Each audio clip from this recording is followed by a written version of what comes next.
नमस्कार, आप देख रहे हैं द क्राइम की कहानियाँ। आज की सच्ची घटना उड़ीसा के ज़िला लगता है जिउंजर। उस ज़िले का एक इलाका लगता है पटाना। पटाना इलाका का एक 55 वर्षीय बुढ़ा व्यक्ति जिसका नाम होता है जीतू मुंडा, वह शमशान घाट जाता है और वहाँ से कुछ सामग्री इकट्ठी करती है और वह लेके वह सीधा बैंक पहुँच जाता है। शमशान से जब वह बोरी लेकर रवाना होता है तो उसमें बोरी से बाहर निकले हुए किसी के पाँव दिखते हैं।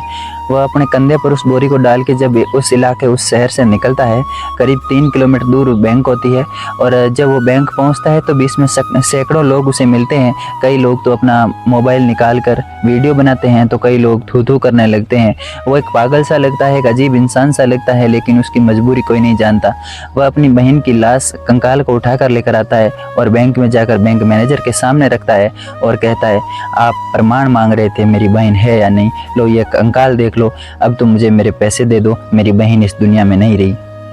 ये घटना सुनकर बैंक में सब लोग हैरान हो जाते हैं, सब लोग खड़े हो जाते हैं।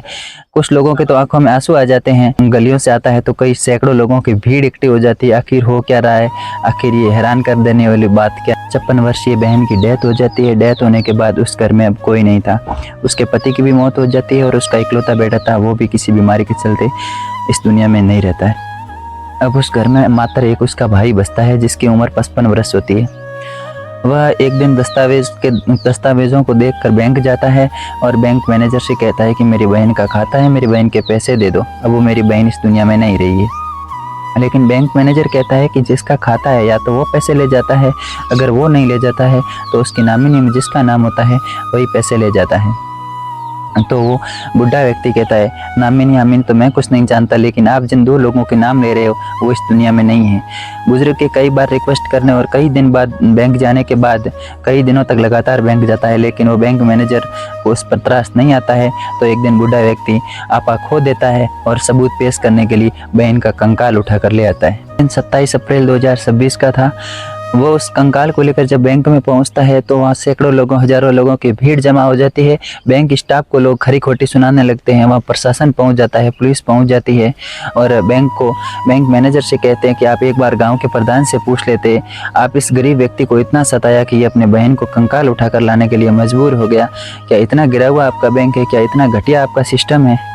सोशल मीडिया की टीम जब बैंक मैनेजर से बयान लेती है तो बैंक मैनेजर कहता है, ये बुढ़ा व्यक्ति शराब के नशे में था इसलिए कंकाल उठा ले आया। हालांकि वो एक गरीब था, वो एक बेसुख था जो कुछ नहीं समझ पाता था। वो सिर्फ इतना सोचता था कि ये सबूत मांग रहे हैं कि आपकी बहन है या नहीं है। वो सबूत पेश करने के लिए ही कंकाल उठा कर लाया था। इस देश में करोड़ों व्यक्ति है जो कई तो लाखों करोड़ों में व्यापार करते हैं, लेकिन हजारों की संख्या ऐसी है जिन्होंने कभी 20,000 रुपये एक साथ नहीं देखे। अब उस व्यक्ति ने यह सोचा होगा कि मैं 20,000 रुपये से मेरा भला हो जाएगा, मेरी ज़िंदगी गुजर जाएगी, लेकिन बैंक मैनेजर को शर्म नहीं आई, बैंक मैनेजर के स्टाफ को कोई शर्म नहीं आई और उसने इतने बड़े घटनाक्रम को अंजाम दिया।